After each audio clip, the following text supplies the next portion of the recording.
Hi, everyone. September 15th through October 15th is Hispanic Heritage Month. And in order to provide a little bit more awareness of the Latinx perspective, we have a panel called Overcoming Obstacles. Our moderator this evening is Dr. Brent Wallace. Carlos Morales Hernandez, if you can self-introduce yourself, tell me, what role you play at your school that you are at. Yes, hello. My name is Carlos Morales Hernandez. I am a teacher, fifth grade bilingual teacher. I teach at Borman Elementary for Denton ISD, and I teach math, science, and social studies. Awesome. We also have Lillian Prado Carrillo. All the amazing things you've done for the community. Can you expand a little bit on them, just in case somebody's watching who doesn't know you? All right, thank you. Well, I'm happy to be here. So I'm also an educator. This is my 18th year in education, and I've done everything from elementary all the way up to college. I'm also part of LULAC. I was past president here in Denton. And so through LULAC, if you don't know what it is, it's the League of United Latin American Citizens. It's the oldest civil rights organization in the nation. We've been here for more than 90 years, been in Denton County for more than 40 years. And so our job is just to do everything that we can to make sure that we advance, the people that have Hispanic and Latino descent in anything, in work, in education, and civics, anything that you can think of. And so if anyone has a desire to work with us in that, we'd be more than happy to invite you into membership. I'm also, at one point, we were part with Daisy at Hispanic Women's Network of Texas, which is another organization that promotes the advancement of Latino women in all areas of life as well. And so I get to do all that. And in my free time, in my not free time, I work also for the district, and I work at Alexander Elementary. I'm the bilingual specialist there. And I also work for a youth engagement company called Cool Speak, where we do workshops and keynotes and just any kind of motivation to get our students just to really pursue education and know that higher education is attainable to them if they so desire that. We do PD for our teachers, for our districts all over the nation, and also just for parents. And so I'm very excited to be here, Daisy. Thanks for having me and for allowing me to share the things that I've got to do. Awesome. And Miss Jackie San Miguel, can you do a little introduction about yourself as well? Absolutely. I wish I would have gone before Lillian, but I'm Jackie San Miguel. I'm currently the principal at Calhoun Middle School here in Denton ISD. I was doing the math the other day, and I believe this is my 19th year in education. I'm like, how did that happen? But I started off as a middle school teacher, a junior high teacher in Gainesville ISD, and worked there for 2 years. And then I came on board in Denton ISD, where I taught Spanish for several years until I got my master's in curriculum and instruction. And then through Charleston State University. And then after that, I was blessed that I was scooped up as an assistant principal at Denton High School here in Denton, Texas. Worked there for about 6 years. And then after that, I became the principal at Fredmore High School, which is an alternative accelerated high school that helps for students that are at risk or students that are gifted that would like to just finish high school more quickly than a traditional high school. So it was really neat because I was able to really work one-on-one with kids and develop plans for post-secondary education. And then after that, I was asked to come on board at Calhoun Middle School, which has been a lot of work, but it's been extremely fun and extremely rewarding. And it's really neat because I actually was a student along with Lillian here at Calhoun Middle School. So it's kind of fun to be back at the campus where you were once a student. It's fun and it's kind of strange at the same time, but I'm loving it, and really enjoy working with our kids, working with all of our students. We have a very diverse population here at Calhoun, but we do have a high Hispanic population. So it's really neat to be able to interact with my kids. And they tell me, they're like, oh, Miss San Miguel, my family's from Mexico. And I'm like, what part? And they're like, Northern Mexico. And I'm like, what part? And just keep getting closer and closer. And they're like, oh, well, we're from Coahuila. And I'm like, what city? And they're like, Musquis. I'm like, what barrio, And they can't believe that we're from the same place. So it's been really, really neat for them to have that relation and see me in the position that I'm at as the school principal. And they're like, wait a second, like if she can do that, maybe I can do that too. So it's been very rewarding, and I'm very, very blessed and feel very thankful to have this opportunity. And thank you, Daisy, for the invitation. No, thank you. I also want to give a shout out to ALMA, our employee resource group, for putting this group together. And I look forward to hearing the conversation. I'll be in the background. I don't know why Daisy takes the background and I end up being the moderator, because she would probably do a far better job than I. But I thank you again. I'm Brent Wallace. I am the Chancellor of North Central Texas College. We've been conducting some real personal interview kind of stories over the last couple of years, honestly, but really intensely during COVID, because everyone was very accustomed to the virtual meeting like we're in today. And it's given us an opportunity to really hear from our constituents and also hear from people surrounding the employee resource groups we've created and even our student organizations, as Daisy mentioned. And so we want to be very transparent. We want to be very open here. And because of that, we thank you very much for being willing to be a part of that. It's important that we hear. A little background on NCTC specifically. NCTC is just almost, and pre-COVID, we were almost there, a Hispanic serving institution as far as our numbers and percentages of Latino and Hispanic students. We've been striving for that. We've been striving to try to say, hey, we're so close. Why aren't we reaching more of our communities that need a community college degree or a pathway to the universities? And we were at 23%, and like we want to be about 25 to be that. And so we've been working this, but that's being said, 25% of our students are Latinx, Latino, or Hispanic. And that's important to know that we are really trying to strive to make them feel a part of NCTC. But our purpose today really is surrounding the notion of how is it to function in your careers, your lives, as and your communities as a successful Latino Hispanic.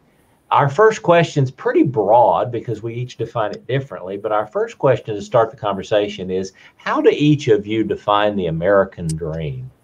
What is the American dream? Because everyone has a different version of that, but for you, what is the American dream? And we're going to kind of start in the top right with this one, and Carlos, that means you're on my top right. I don't know if I'm but he's there. He has the same haircut I do, and so we have affinity for each other. So, Carlos, we'll start with you, sir. All right. Yes. Well, it is a difficult question for me, actually. I don't just want to say the American dream is, achieving it, just graduating college and, finding a good job, because I feel like it's more than that. I was born in Mexico, and I was brought here by my parents, and for the longest time I was part of DACA, and until I just recently became a U.S. resident. And so it's I feel like the American dream, it's various components: education, of course, a stable job, but also family. Just for me, American dream is being able to how would I explain this? Being able to put together, everything that you've worked for so long, ever since you get here. In my life, I worked many years to become an educator. For the longest time, I was illegal. When I finally received the chance through DACA to finish college, that automatically brought more stability to my life. I met my wife. Now I have Chema, my son, and I feel that I'm finally living that, what we call the American dream. For the longest time, I felt like this country didn't love me because of where I was from. I felt that my leaders, government, didn't love me because I felt like I never received an opportunity to be finally a legal part of this country. So with me becoming a resident, I feel like it's just one more step closer to becoming an American. For me, and and hopefully finally fulfilling that American dream all the way. I don't know if that made any sense. I'm just trying to put all these emotions and thoughts in order. Well, absolutely, and we appreciate that. And Lillian, I'm going to ask you if you wouldn't mind kind of taking that too. And maybe we need to ask the question too. I'm a big research Q&A guy, so I dig deeper as we move along. Maybe the question too, in addition to how do you define the American dream, is the label American dream somewhat cumbersome to unpack as someone who wasn't born here to start with? Is that even a notion of what you would say is an appropriate term? I mean, you see what I'm saying, Lillian? What do you think? I mean, no, I think it's very appropriate. We talk a lot about that, and I actually refer it to as my dad's American dream, right? Because the same as Carlos, I was brought here when I was 4 years old. I had no idea what we were doing. Like, I didn't even want to come. I tell people in my little mind, I thought that I had to like climb up this mountain to get to Mexico, and what if I fell off this mountain? And then from Mexico, I had to climb this other mountain to get to the U.S. And I was just afraid of the trek, But what I tell people too is that a lot of people think the time to come here, the 2,000 miles that it takes to cross, is the hard part. But the hard part is actually when you get here, and when people look at you and they look down on you and they call you a wetback. And even the Mexican people, even the Hispanic people think that you're less than them because you're a new immigrant. You're the undocumented. You're not like the second and third and fourth generations, right? So there is a lot to unpack there. But when you ask about the American dream, like, I tell people, to me, it's, and the same as Carlos, I graduated high school in 98, along with Jackie. I just gave away our age, Jackie, sorry, but that was before Senate Bill 1528. That was before House Bill 1403 ever happened, and so when I graduated, there was nothing, and thank God that I could go to NCTC. I ended up working, about 40, 50 hours a week, and then at night I'd go to NCTC and I just pay out of pocket until I was able to get some kind of help. But when I think about my dad's American dream, right? His American dream for me was to have an education, to have access to education. In Guatemala, where I'm from, there was no access. Once you get to middle school, if you don't have money, you don't go. He didn't have an opportunity to be able to even feed us. He tells me stories that when I was a baby, sometimes they had to decide whether buy milk or buy food for them to eat. In Guatemala, there was no opportunity for them to grow, to work. The country had come out of a 30-year-long civil war. So there was just a lot of turmoil over there, right? So in him coming here, it's having access to work. It's having access for us to climb social status, social class, because in other countries, once you're born into that, that's kind of where you're at. It's really hard to ascend. Well, here, that is the American dream.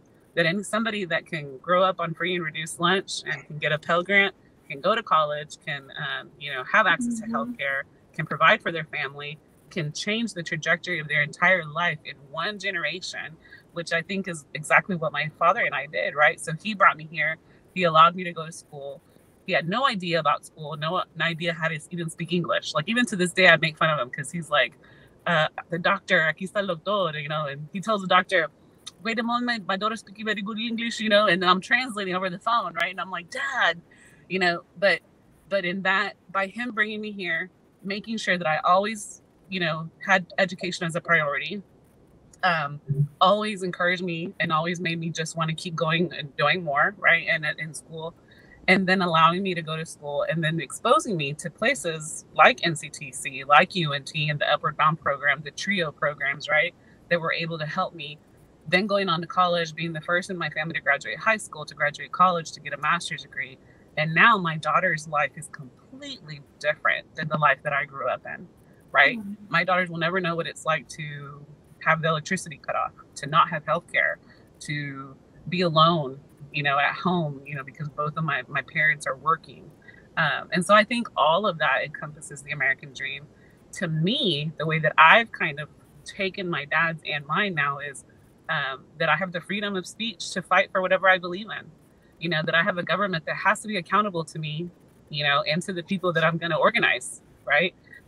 To be able to make sure that my daughters know that they have the freedom to pursue whatever education they want, that all people, no matter where we come from, and no matter how racist or how other people might look at us, that we have constitutional rights in this country that are afforded to us, that we are able to validate and to advocate for, right? And so for me, you know, with Carlos, I get that sentimiento, right, that you have, because when I became a U.S. citizen, for a long time I didn't want to be a citizen. When I became a mom, I was like, no, I need to become a citizen because my girls are U.S. citizens. But when I went for my citizenship interview, I went alone. And then they said, hey, we're going to have a swearing in an hour. Do you want to stay? And I said, sure, I'll stay. And so I did the swearing in. I was by myself. And as I did the swearing in, I meant every word that I said, right, to protect the U.S. against foreign, domestic, all of that. But as soon as I went out to the car, I just started crying. That's because exactly the whole time, how I feel. the whole time that I was swearing and that I have this great opportunity to be here, I remembered my family members. You know, they got hurt crossing the border, crossing the river. People that I've seen that have died in the desert. You know, and just I just had so many feelings, right? And almost like a guilt, like a survivor's guilt. It says like, why did I get this chance and other people didn't? You know what I mean? Mm-hmm. And so it's a bittersweet thing, but I'm very humble. I'm very thankful. And I do believe that we live in the greatest nation on earth, because I believe that we can do all those things under the U.S. Constitution and what it was meant for when it was written. And if I could add something really quick, connecting to what Lillian said, I also feel like I'm living my mom's American dream, and we've talked about this before. And sometimes she has put it in a way that she had to live an American nightmare so that I could live an American dream. Mm-hmm. And so I can connect and I can relate to almost everything that Lillian said. And so maybe that's why it's hard for me to define what an American dream is, because I feel like it was just given to me. Like I brought you to this place that used to not be home for me, but now is the only home I love and I want to be in, you know. And I feel like I had it was a sense of responsibility for my mother, for her sacrifice, and eventually for my fathers too, whether or not they asked directly, you know, they asked me directly to do it. So and just like Lillian, when I listen to the Star Spangled Banner, I feel something special, you know, that it makes me cry, and it's hard to explain, but so yeah, I just wanted to add that. Sure. Jackie, we want to be sure to hear from you as well, so please. Oh, absolutely. Well, I agree with everything that's been said thus far. I was blessed that I was born here, but my parents are immigrants from Mexico, and I always considered myself, you know, Mexican first and foremost, I guess, because anytime that we could get, we were always in Mexico, always going to Mexico, and I was Mexican. And like Lillian, I mean, I am a first generation college student, high school graduate, those kinds of things. And I feel very blessed that my parents decided to come to this country. And I asked my dad one time, you know, hey, Dad, why did you come here? He's like, well, I knew that one day your mom and I would have kids. And I wanted to make sure that they had an opportunity that I know that you would not have in Mexico. So I'm very grateful to him for that. You know, he has a second grade education. I knew that he wanted better for his family. So I do feel very, very blessed and very, very indebted to them, to both of my parents. They always made sure, like Lillian was describing, you know, that we had those opportunities for education. You know, no teníamos mucho. I mean, but you know, whatever they could, they provided for us to make sure that we didn't miss school. You know, and they kind of lucked out because I kind of love school, and so it wasn't one of those things where they had to force me to go. I just fell in love with school, and I loved being there. It was my escape. Mm-hmm. And kind of like what Lillian says, you know, I feel very blessed that, and we talk about this all the time in my family. I have an older sister and 2 younger brothers, and we're all college graduates. My sister has a master's degree. I do as well. My brother works for a very successful company, and my youngest brother is graduating pharmacy school soon. So we feel very blessed. It's like it is living the American dream, you know, coming from a set of parents, again, one with a second grade education and one did muy apenitas, but she graduated high school, you know, on the border in Eagle Pass, Texas. You know, we do feel very blessed that we are living our best lives and living our American dreams. And we talk about it as siblings when we sit around the table like, wow, man, our kids will never know what it's like to sleep on the floor. And like Lillian said, worry about where the money is coming from for the next bill, or, you know, how are we going to pay for this or that, or, hey, you want to go out to eat? Let's go. Like, they don't understand that. Like, they don't know. And I tell my kids, I said, that's why your mom worked so hard. And again, to make my parents proud. There was something about, this is not only for me, but also for my family. Like, you know, as you're taking each test, as you're moving forward with each step that you're taking, it's not only about you and what you're going to gain from that, but it's about your family and moving the whole family forward and the whole family system forward. So it's something, again, that every decision that I made, every step that I took, every class that I've taken, was not only thinking about myself. I really, now that I think about it, not really thinking about myself, but how can I move my family forward? And so always putting them first. And so I feel very blessed that I am living the American dream, in the sense of, you know, again, enjoying and loving what I do and having a passion for what I do every day. I tell my students when I work with them, there's nothing better than that, you know? And so anytime that I do have those conversations with my kids, with my students, whether they're high school or middle school, I'm like, my goal is to help you find your passion. And if you can do your passion every day, there's nothing better than that. And so I try to, like it was instilled in me when I had those conversations with my teachers in school, to ensure that they are able to have those conversations as well, so that they can also live their American dream. So every one of you, and I'm going off script from what I had originally planned, that's what I do. So every one of you, family is absolutely at the center of the conversation. And I think that's so admirable and so encouraging. Did all of the family that put that work in you, that did that hard effort, get to see you sort of arrive at the American dream? Were they able to witness that? Mm-hmm. See, that's exciting to me, because it's really hard when you work hard. I know it would have to be hard to do this, to achieve that master's degree, to achieve that career, to be the teacher in the classroom, and that person that put so much effort to get you here and work, not be able to see that. I think that would be, you know, that make that swearing in ceremony, Lillian, even more difficult, I would think, because you're sitting there going, oh man, we're here, but at least they know it happened.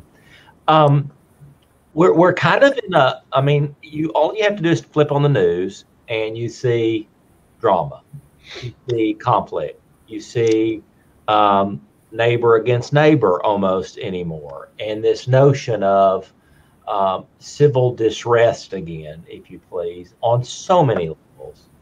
I guess my next question focuses around, what are the challenges of being Hispanic, Latino, or that Latino people face in the United States? And are those different or similar to other cultures, to other ethnicities? Or do you confront some things that are just very focused on the fact that you are Latino Hispanic? And I'm going to start with Lillian this time and kind of mix it up a little. All right. I think it's both, right? I think that there are some things that there is systemic racism in the United States. So there always has been. I think the country was established with some of those things. You know, so even back to the 20s and 30s and 40s and 50s, right? Things, you know, of where your neighborhoods are, what kind of loans you can get, what kind of access you have to parks, you know, all these different things that people have to overcome, right? Things that are very correlated with poverty. But there are some other things that are very specific to us, like, you know, the lack of pathway for residency and citizenship in this country, you know, for people that come and work, right?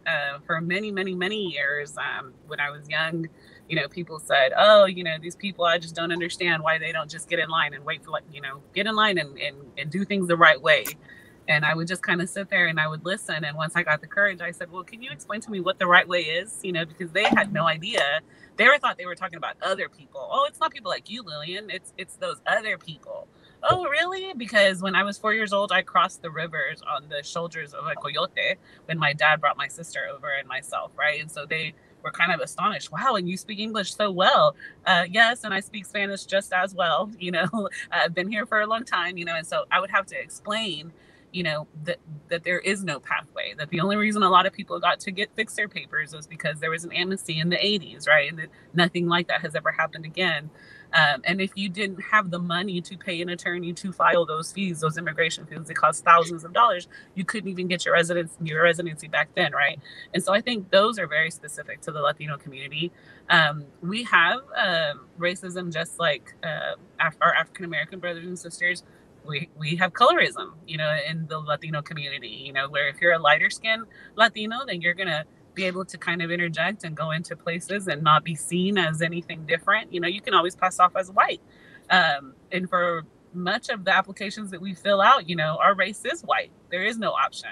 I'll tell you, if anything, when I was about 20, I got pulled over, and I was a third car in like 5 cars, and we were all speeding, but I got pulled over. And so a police officer gave me a ticket, and when I looked at it, he said that I was white. Well, I didn't know, so I said, "Excuse me, officer." I said, "I'm not white, I'm Hispanic." And he said, "Well, got 2 choices. You can be white or black. Which one do you want?" And I remember just thinking like, oh my God, did he really just say that? Like, I didn't understand, right? The race thing versus the ethnicity thing. So I think, you know, we do have similar things. I tell my kids, my own sons all the time, that talk that our African Americans moms have with their sons and the police pulling them over. If you go to a place like Tyler or Athens or places, you know, where there's not a lot of Latinos, I'm going to have that same talk with them, because if someone is racist against one group, more than likely they're racist against others. And so all of those things are similar, I believe, in terms of that. I think the other thing that is very specific to us that I don't see in other ethnicity groups is I don't see that the Latino people are united. And I might get some backlash for this, but I don't feel that we're united. I think we can throw a hell of a party, and we all probably like reggaeton, and we like to party and drink some, you know, coronas, right, on Cinco de Mayo, which isn't even celebrated in Mexico, but whatever, you know. But when it comes to advocating for immigration reform, when it comes to advocating for redistricting, which is happening in Texas right now, which is crazy, right? When things like that matter, we don't come together. Why? Because some people are Latinos, some people are Hispanic, some people are Mexican American, some people are Chicanos, some people are, you know, and so there's not one thing that always unites us, and everybody kind of, I think it's kind of like that, what is that mentality where the what is it? The thing that they're trying to climb up the bucket and they keep pulling each other down. The crab mentality. Yeah, that it's like if they, you know, if they get this, then we're losing out on this. And I don't understand why we're like that, because I really think that if we were united and if we all cared about the issues that affect us, that we could probably get way more done. I'm a U.S. citizen, but I still fight for immigration reform. Why? Because I know what it feels like. You know what I mean? And because, like I said, for someone that's racist or someone that looks down on Hispanic people, to them, it doesn't matter that I have a paper that says I'm a U.S. citizen. They're looking at my face and looking at my last name, and they're already going to make assumptions about me, right? So we should all come together and fight for those same things so that we can all be treated equally. Carlos? Well, I think that one of the big challenges that Latino population faces here, it's racism, like Lillian said. And the racism, it's in various ways. I'm going to focus on one specific, institutional racism. It affects all of us, whether it's in our schools or at our jobs, or any other place in our community. That's one of the big things for me. The way everything is structured, I feel sometimes it's structured to give us a disadvantage. So that's a big challenge for me. Another thing is our new generations of Latinos and Latinas, the youngsters. I call them youngsters. They're growing up with different mentality, with different mindset as we grew up. And so I feel like a lot of our values, a lot of our heritage is fading away from a lot of newer generations. And so that is one of the reasons why I became a teacher. So I believe in early intervention. And so I like to be very culturally aware. And so I try my best to teach these values and you just talk about how, the importance of being different. There's nothing wrong with being different, and to embrace who we are. Uh, so hopefully our traditions and our values continue, to move forward and stay with our culture.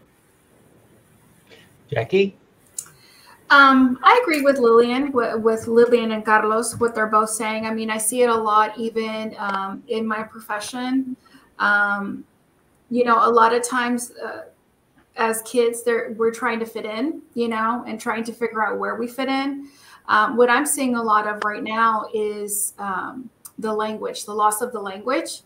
And it's really, really unfortunate when I'm having to sit with a student and a parent and translate between them, because sometimes the parent is trying to very passionately give a message to their son or daughter, and it's lost in translation, because it's in broken English to their son or daughter, and the son or daughter is speaking in broken Spanish.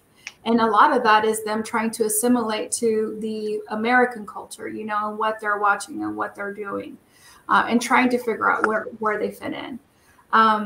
I think that as a Hispanic woman, trying to grow professionally, I've dealt with it. And sometimes you have to play the game to be able to move forward in your profession.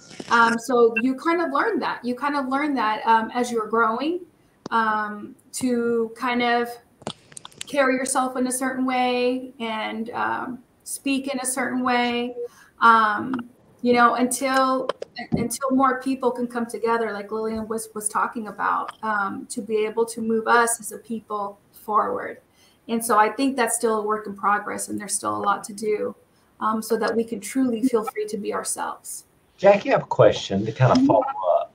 So you're talking about the students, and you said, this now a disconnect, honestly, between maybe a middle schooler in your case and a parent.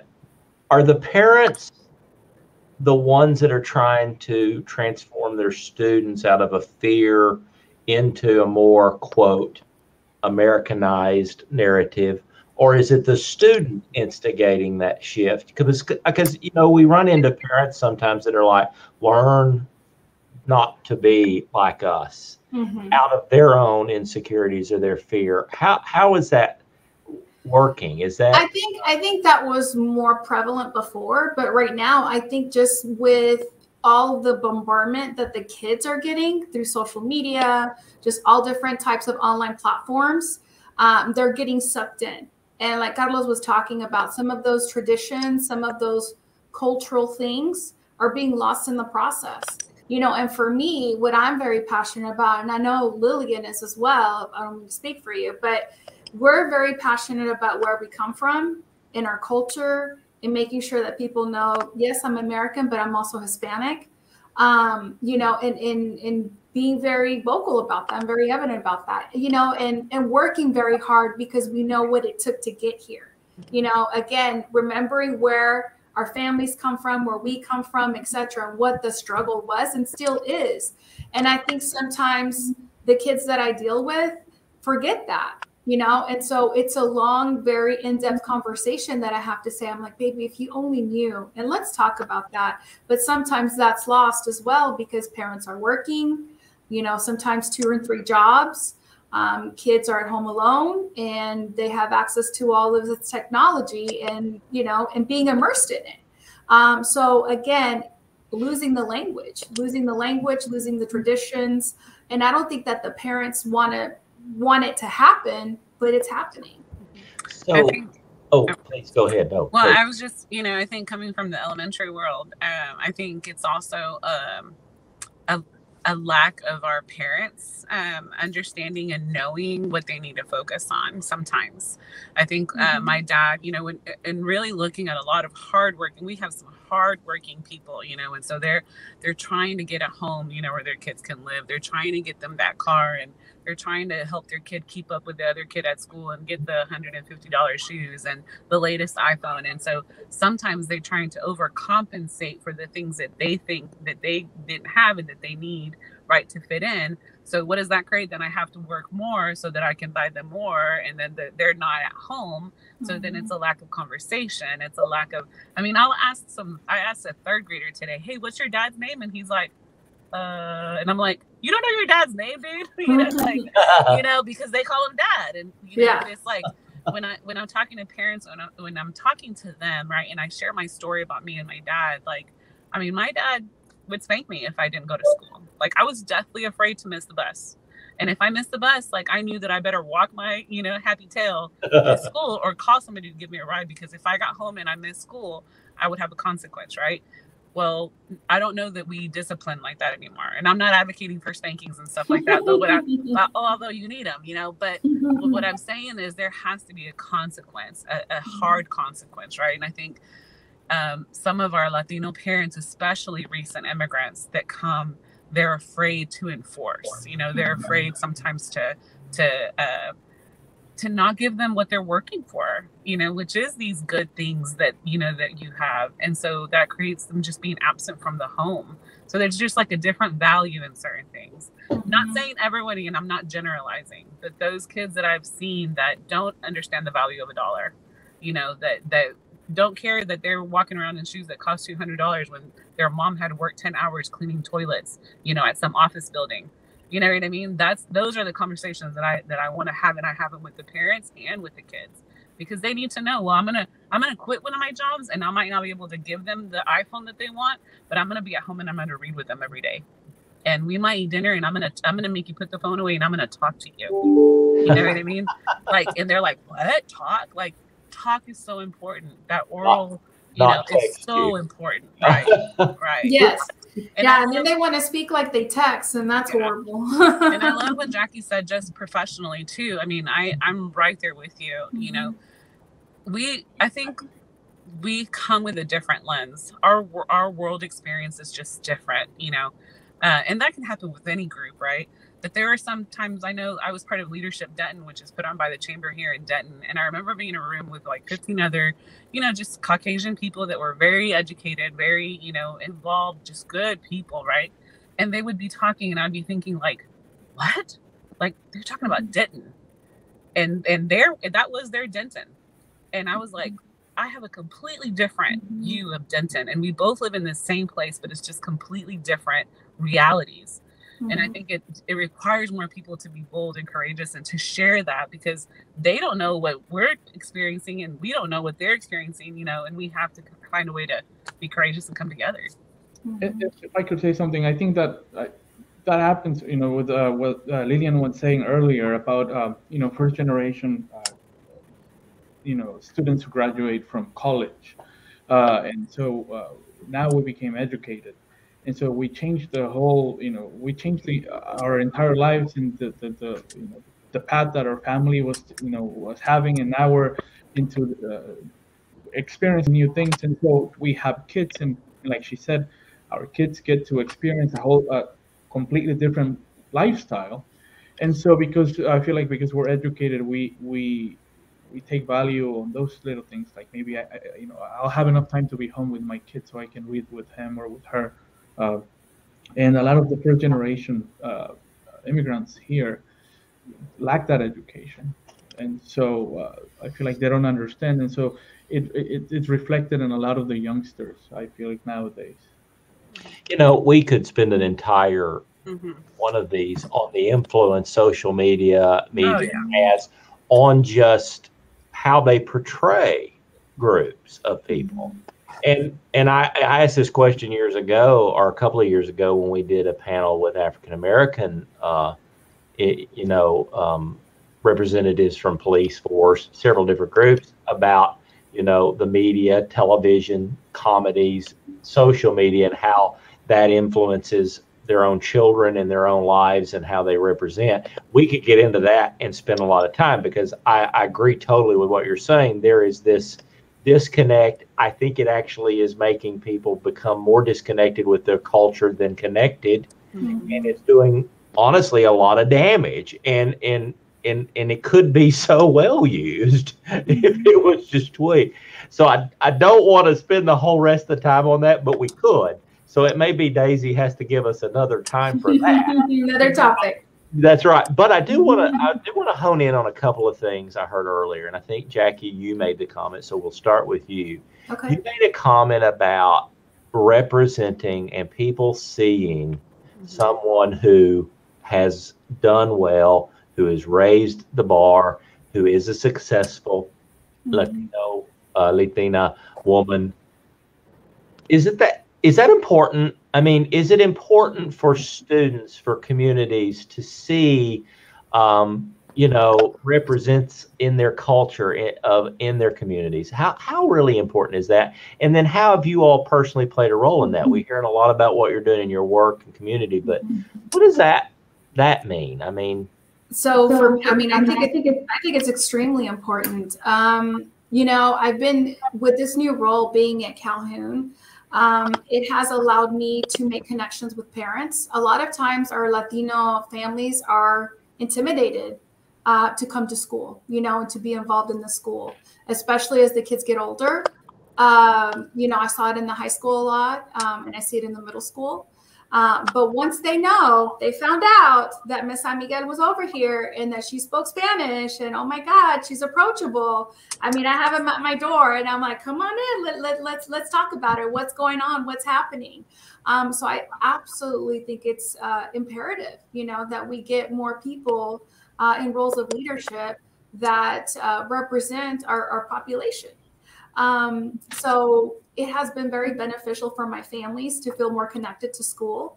And again, they feel like they have a voice. If there is an issue going on with their child, they don't have to wait for a translator to come and have that conversation. There's that immediate connection to the school. And I tell them all the time, don't ever hesitate to call me. I give them my number. They have my direct line. They know that I'm available and accessible. So it's extremely important. I mean, I do that for all of my families. But in order to, I think it just raises the bar to a whole different level to be able to have that communication and that build that relationship. I feel very strongly as well for my kids that are in special education, for example. And I always tell my diagnostician, I'm always playing with him. I'm like, hey, did you get a translator for that art? And he's like, oh yes, Miss Amiga, I have one. And so for me, I actually had to translate an art the other day for one of my special education students, because I want to make sure that the parents know exactly what's going on with their kid, exactly what the plan and what the goals are. And they're so thankful at the end. You're like, oh, Miss San Miguel, thank you so much for explaining that. I understand it so much better. If a parent feels like their kid is being bullied, they can have that conversation with me directly. So it's been very, very beneficial to be in this particular role, and just in a role of leadership, because even when I have conversations with people in the community, and other kids, other families, they feel like I'm a resource to them. And I feel very blessed and very honored to be able to be a resource to families. So yes, I feel like it's very, very important. I don't know if that answered your question. Absolutely. Okay. And any of you that want to chime in, I guess part B of that question might be, and maybe Carlos and Lilian, you could comment to this. Part B to that are, what are the obstacles that are in the way in our areas, in our cultures, in our cities, to allow for that rise for a Latina in leadership, as you mentioned, Jackie, because you went further than just seeing someone like me. You said seeing someone in a leadership position, because often someone could say, well, we employ and we have plenty of Latinx employees and we've got teachers, but there's something about that next level up that they go, oh, wow, she's the principal, or oh, wow, she's director of, or he's head of the 5th grade reading. I mean, something. Thoughts around that? Are there obstacles to that and that keep coming up in comment? Oh, I knew it. Okay, I knew it. So I might get fired for this. No, I'm just kidding. So it's funny because we all work for the district, right? Which I am very thankful to work for Denton ISD. Like Jackie, I'm a product of Denton ISD. I went to Borman, Calhoun, Denton High, NCTC, TWU, and UNT. So I hit up all the schools. You've got all your Yes. things confused. So I'm an advocate, right, for all of it. But is there an obstacle? I believe absolutely. Now, I'm not going to say that it's as far, and not just for the district, in other places that you see and that you work. Not as far as nepotism, right? So it's not like I'm going to promote my cousin, right? But there is, I'll be completely honest. I mean, when I'm talking to friends, we might say, oh, it's because they're part of that sorority, you know, and we might call it that because there's people that are in higher up positions that go vacation together. And pretty soon you see those people making, you know, the ascension in whatever field they're at. You know, you might have a person, okay, let me give you the example. I'm a bilingual specialist. When I worked at UNT, if my daughter was college age, I'd probably get her into UNT. I know the admissions people there. I know the financial aid people there. I'm going to connect the dots for her. I'm going to call and say, hey, Lisa, did you process that application? Anything I can do? Did we miss anything? Right? I have that connection. Well, that's what happens with other people, other educators, other people that are striving to be teachers. And then you see them teach for 2 years and boom, they're an AP. And then boom, they're a principal. You know what I mean? That happens way faster for other groups than I've seen it happen for Latinos. I think that Denton ISD has tried to make progress in that area. There was a internship program that they put together a couple of years ago so that they could diversify the AP and principal applicants and the pool so that they could promote those. And actually last year, I think 3 or 4 Hispanic APs were hired. But to my knowledge, Jackie is the only middle school principal in Denton ISD. Lorena Salas is one of the only principals at that level at an elementary campus. And I think maybe 1 AP at the high school, AP, not principal, right? I say that because I've been looking at that for a long time. And you know what our school district is, K through 12, the population, 30% is Hispanic. And so when I look at that and I see that there's not representation at those higher levels, that is a problem, I believe. And I'm glad you brought up the point. Well, we're a bilingual district. We have so many bilingual employees because we're bilingual. We're teachers.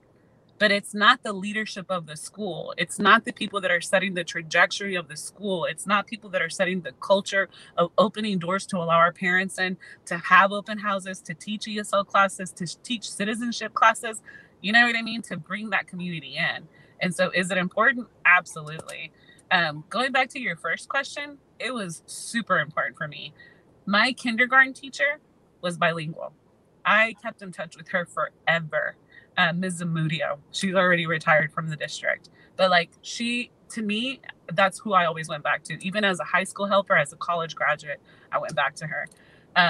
When I got to TWU, any Hispanic person that I saw, whatever their position was, I wanted to know who they were, what degree they got there, how did they get an office, what kind of house do they live in, because I want a house someday, right? And what did they do to get all those different places? I was always looking for that. Not that a person from another ethnic group couldn't do those things for me, but I felt like you said that if a person like Jackie can do it, then I can too. And I think that that's kind of like the motto that I live now. For the company that I work for, Cool Speak, that's what we do. We go out and we share our testimony, we share our keynotes, we share our stories so that other children around the country, can look back and say like, man, she crossed the river when she was 4. She didn't have papers until she was almost 21. She was the first person. Her parents didn't have any money to pay for college, and she still went to school. It took her 5 years, but her dad didn't even pay for $1. Hey, she grew up in a trailer, and now she has a 2-story house with a pool. Like that's pretty. You know what I mean? And it's not anything like, ooh, look at me. It's like it's with a lot of hard work. And I tell kids all the time, this didn't happen in a day. Like there were times where I would cry myself to sleep because I failed a class or I failed a test. And I'd get off, I'd go to work from 7 to 5, go to class from 6 to 9, do homework till 2 a.m. And the next day do it all over again. That requires hard work. For my master's degree, I remember doing homework on the bathroom floor because I had a new baby. My husband was sleeping. He had to work the next day. And I'm in the bathroom on the floor doing homework. It takes sacrifice, but it's worth it. And you may not be rich, Carlos, right? Because we're teachers. We're not rich. Yeah. But it changes the quality of your life. And it changes the quality of life that you're able to give your family.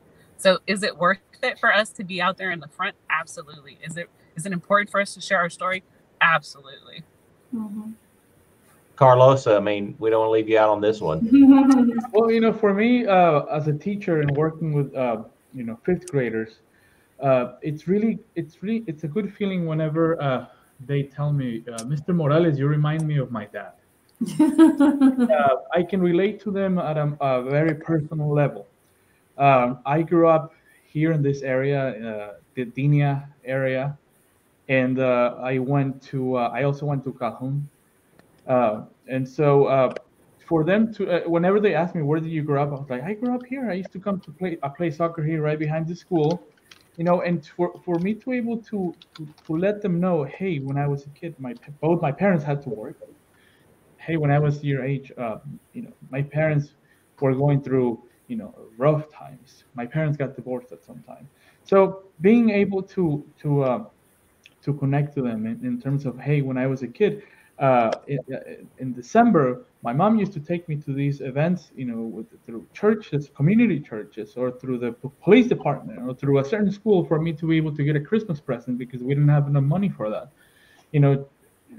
So they see, you know, wow, Mr. Morales was one of us, and now they see me in a position of a teacher, you know, which, you know, in our culture we respect teachers a lot, and so I feel like just that it's a huge impact. A huge positive impact. You know, I come to work most days wearing my cowboy boots, just like their dads or grandfathers. When I greet them, you know, like, ¿qué onda? You know, ¿cómo te fue el fin de semana? Or they ask me what I did. I was like, oh, fue los chinos. I went Chinese buffet. Oh, you know, Mr. Morales, are you gonna do some carne asada? Like, yeah. And so I play some Invasores de Nuevo León in the background sometimes, and they get all excited because that plays that all the time on Saturdays. Or if I play a certain song from Selena and it reminds them of whenever mom starts cleaning on Saturday mornings. You know? So it's just being able to relate to them, you know, connect them at that personal level, and they see that I was able to be successful, you know, and become a teacher and be in a position of a leader. I think just that alone also makes a huge impact in their life. So, can I say something real quick? I'm sorry, Dr. Wallace, but that what Carlos was saying reminds me. It was so funny when we had open house. I was greeting the parents and everything and walking around. I'm like, oh, I'm so glad you're here. And one of the moms taught me. They're like, oh my God, my son was so excited because he said the new principal reminds me of you, Mom. You know, she looks like us. So that was really cool. And then it was so funny because I go around and I talk to the kids, especially, you know, trying to get to know all of them. And one of them said, they're like, yeah, that's the principal. Like I could hear them talking. They're like, oh, es la directora, que no sé qué. And I'm like, hey guys, ¿qué onda? ¿Qué está pasando? They're like, la mera mera, you know, and it's so funny to me. I'm like, oh guys, what's going on? Because they're still trying to kind of wrap their minds around the fact that, yes, someone like them is the head principal. They're like, she's not like the assistant, but she's like mera mera. And it just cracked me up and just made me laugh so hard. And I'm like, guys, you know, and so then that kind of sparks the conversation and again starts that relationship building, and we start having those conversations about education and what's the next step for you, and what are you thinking, and how about high school, have you thought about technical school, the ATC, and we start having those conversations. So anyways, but what Carlos was saying reminded me of that. So Jackie, you've really led perfectly into what my next and kind of maybe final question is. We sort of get to this time is flying by because it's fun to visit and learn. One of the things that NCTC is constantly looking at and constantly concerned about is this notion of college-going culture, the desire to explain to a student what you just said. It doesn't mean you're getting a 4-year liberal arts degree. It could be you want to be an HVAC technician. It could be you want to be a plumber. It could be you want to be a medical doctor. Whatever it is, access to higher ed. And what we find among our socioeconomically disadvantaged, and many of our students of color and many of our students that are in minority, there's this notion that college. I didn't hear that from any of you.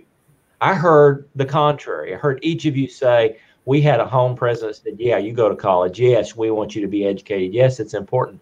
Is that an excuse that we're using in higher ed because we're not reaching the right ways? And we just well, they're just being told at home they don't need to go to college, or they're just being discouraged. But it's not our obstacles that we've created that make it difficult to be a college student, because, hey, we're guilty of that for every ethnicity. And what Lily Ann said earlier is true, absolutely. There are certain, if your parents went to college, you know all the obstacles. Yeah. You can help that out. If you're first gen, you don't know where to start. Yeah. And I think it's a mix. I really think it's a mix because while my dad, again, was wanting to give me an education, like his goal for me was to graduate high school and not be pregnant, you know, and really that's what they said, you know, we will have made our goal if you can have a high school diploma and not have a baby, you know, because my cousins were having babies and that was the goal. So really it was my sister who was the trendsetter, my older sister that kind of took that first leap into college. I remember that my principal at the time, Milton Wallace, was like, okay, Jackie, you're going to go to A&M. I'm like, what? I can't leave the house. Like, what are you talking about? Oh, I can't do that. And I ended up going to UNT, and I loved going to UNT. But again, it was that idea of that close-knit bond with the family that I couldn't see myself going to any other school that would be away from my family. But I really do think that it's a mix. There are some parents that really strive to make sure that their kids take that next step, whether it's a technical certification or a 4-year university or whatever it may be, something additional. And then there's some that are, you know, have just been hard workers their whole life, and they just want their kids to be hard workers and don't see beyond that because they don't know any better. It's not that they don't want something more. It's that they don't know. So that's why I feel very blessed to be in this position, because I'm having those conversations with parents. I'm like, hey, have you ever thought about what do they like to do? You know, let's talk about HVAC. Let's talk about auto tech. Let's talk about, you know, a 4-year university. Let's talk about UT, UNT, TW. Let's have those conversations. So again, I feel very blessed to be in a middle school position currently, because I can see the future and I tell them, I know what's coming. I know what's heading your way, and let's prepare you for that. But again, it's having those conversations with the parents and with the kids, because it's not that they don't want to. Sometimes it's just they don't know. Right. I was going to say, oh, were you going to ask something? No, go ahead. No, I was just going to say, I mean, my dad was a big proponent of education, but what I mean by that was when I came home with a spelling test that had an 80, he asked me why I didn't get a 90. And if I got a 90, he asked me why I didn't get 100. And if I got 100, he asked me, what about the bonus points? Like, he had, once we got to middle school and high school, there was very little involvement. What his role was, you have to go to school, you better be passing and don't get in trouble. Like and he was very strict about that, right? I really think that it was upward bound. I was so lucky that somehow I ended up in upward bound at UNT and when I was in high school, my 10th, 11th, and 12th grade year, because they're really the ones that started saying college. My dad told me, my dad had some run-ins with the law when I was young, and so we had a lot of lawyers, and I had to talk to, you know, just judges and just things like that. And so my dad was like, man, you'd be a great lawyer, you know, and I'm like, yeah, you know, but he had no idea what that meant, you know, but he painted this picture in my head that, man, I can see you walking up the steps of a courtroom with a bun in your hair and some glasses and a briefcase, and you're going to do it, you know? And I was like, yeah, like, what kind of movie is he watching? Right. But I started getting this like idea in my head. So that was the extent of his like telling me what to do. But upward bound, spending the summers at UNT, being exposed to other kids that wanted something similar, right? Having people who were all Caucasian, all these ladies were white, asking me, telling me, like, don't you want to? And sometimes I would even get mad at them because at the time I was undocumented. And I would say it's like they're dangling something in front of me that I couldn't have. I mean, I remember being in Miss Madison's class, you know, in I don't know, sophomore year, I guess, in high school. And our assignment was write a letter to your governor. And what would you write to him about? And I was like, let me go to school. Let me go to college, you know, which was Governor Bush at the time. And so I think our parents, I think there's a fear. I think they don't want to overcommit because they don't know that they can deliver. You know, I don't know that they're afraid, you know, that what if I pump them up and I can't help them get there? I think for some of our students, it's a fear of failure. It's a fear of doing something that no one else has done. It's a fear of burdening your parents because they're already so stressed to pay bills how am I going to burden them again and make them, give me more money? I know for me, that was definitely something. And I remember when I transferred from NCTC to TWU, I remember telling my dad, I said, if you don't want me to, I won't. Because I was working full-time and going to NCTC part-time. And if I went to TWU, I was going to go to school full-time and work part-time. So my dad would pay the rent and I would pay all the bills at home. So if I did that, I wasn't going to be able to pay bills. And I remember telling my dad, I said, Dad, can you do it? Will you be able to pay everything if I go to school? And he said, pues no sé cómo, but I'll figure it out. And he did, and so that's why I was able to go into kind of transfer to TWU.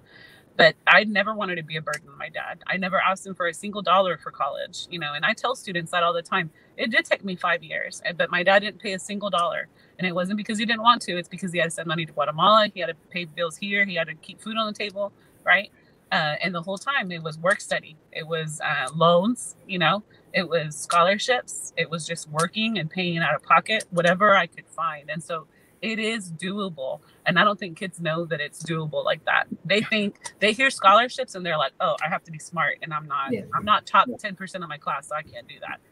Or I didn't take honors classes, so I can't do that. Loans, oh no, loans are bad, right? But I'd rather them get a loan at a 0% interest, a subsidized loan, than to get a credit card or a car that they're going to get at 17% because they want a new car. Well, they don't know how to do those things. And when you talk to a parent and you explain those things, they're like, oh, es que no sabía que it was a 0 interest rate. Or, oh, I didn't know that they weren't going to run my credit, that it's the student's subsidized loan. And it's not until the Parent Plus loan that they run the parent's credit, right? So it's all these things that they just don't know, and they don't know to ask. And someone that is just boring, and I'm going to talk about FAFSA, they're not going to understand. They don't even know what TASFA is, right? And they don't know how to advocate. So a kid might say, okay, I'm going to try it. I'm going to take my TASFA to UNT or TWU or NCTC. And the TASFA gets lost because it might be a paper copy, and nobody called me. They don't know to call to pick up the phone and say, hey, I turned it into Carlos Morales on October 7th at 7 o'clock, and he date stamped it. So y'all need to process it and honor it, going back to that day, right? Because they don't know how to advocate, because we're taught look down. We're taught to be invisible. We're taught to not, make a big fuss. And so all of those things are just super important for us to educate our parents from the moment they're in elementary, from the moment that they're in middle school. So by the time they're in high school, they already have this idea of maybe. If you wait till high school to talk to a kid about college, it's too late. And it's not too late forever, but it's too late for them to start thinking, right, about what they want to do. And then the other thing, I was just going to say that there's guilt. I think there's guilt too, that you don't want to leave your parents, or even within your family. I have some of my cousins would say, oh, Lillian, she's just always trying to act white. And I'm like, why is the equivalent of acting white that I want to do it in school, and then the equivalent of what Hispanic is that I don't? I never got that. But those are little things that kind of discourage you, and make you feel like an imposter when you want to assume something that is not what everybody else that looks like you has. You know what I mean? So I think we have to get over that, and we have to surround ourselves around voices that are going to be louder than the little imposter voice in our own head, right? So that we can have an opportunity, we can have a shot. Carlos? When I graduated, I had 2 ceremonies. One was for La Raza UNT, and then the traditional ceremony. And I remember on the ceremony for La Raza, that day after the ceremony, I had a huge argument with my father, because I thought he would be happy for me. But I grew up with a very traditional Mexican machista dad. And he said, I don't know why you keep insisting on wanting to be a part of that world. You don't belong in that world, he said. You don't belong in the world where men wear ties. That's literally what he said in Spanish. When I finished high school, I graduated from DHS, and Mr. Wallace was also my principal. I remember I was so excited about college, and like Lillian said, because honestly, because all my white teachers would talk about it, and they would get me all excited. But I also kind of knew it was something impossible for me. I thought it was impossible. I remember I went to the apartment where we lived. I asked my parents, I said, I want to go to college. Would you help me? And it was a very simple no. we can't go to college. That's not for us. Especially coming from my dad. I mean, my mom, you know, me echaba porras, you know, she would try to cheer me up, but that's all, you know, honestly. She had the best intention, but they couldn't help me in any way, and they couldn't even guide me in it in any way. So it was very difficult for me. I especially with my own family, you know, I felt like my own family was against me. So with my students, on the last day of school, this happens a lot. Mr. Morales, when I graduate high school, I'm going to invite you. And so I say, no, ni me mandes nada. When you graduate college, you invite me. But Mr. Morales, you don't want to go to my graduate high school. Like, that's just one more step. When you graduate college, you send me that invitation, and I will be there. I give you my word. So, you know, so start with them young. You know, so que se les quede, you know, for them to keep that in their heads as they move forward, you know, middle school, high school. So, you know, that's what I had to say. 2 cents. I can't believe an hour's passed, number one. And yet I am just incredibly appreciative of every comment and every open conversation. You all are phenomenal. I want to thank you, just as each of you have chosen paths that are making a difference in the world. And I want to, just on behalf of the college and myself, say thank you to each of you for being a part of educating our next generation, but importantly, being a role model to future Latino, Hispanic students who had never thought any form of education, a high school degree, much less a college degree, was attainable. And so this has been so enlightening. We've had, Daisy, thank you for putting this together. Daisy does all the real work. I just get to come in and moderate, but she's the one that gets all the logistics and invites the folks. But thank you all for doing this. These are so rewarding. I still say that if we could have more conversations like these in our nation and in our communities, where we're just transparent, honest with each other, open and respectful, we would get a lot further down the road than we are currently. And we're all, just my personal opinion, we're all God's children, and we're all a part of the same larger family. And our goal is to support one another and make sure that we do what we need to do. So thank you all very much. You make your ISD proud, and I applaud you for that. And again, thank everyone for joining us live that was able to join us live, and anyone that may watch this in the future. We appreciate you watching it and being with us tonight. Daisy, any further comments, or otherwise we will we'll do more of these. I guarantee that. Thank you so much. Thank you so much. Thank you. Thank you.